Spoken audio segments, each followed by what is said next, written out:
آمن الرسول بما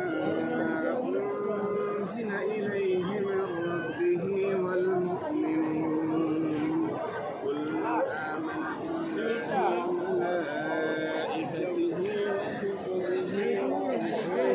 لا نفرق بين أحد من رسله وقالوا سمعنا وأطعنا غفرانك ربنا وإليك المصير لا يكلف الله نفسا إلا وسعها لها ما كسبت وعليها ما اكتسبت ربنا لا تؤاخذنا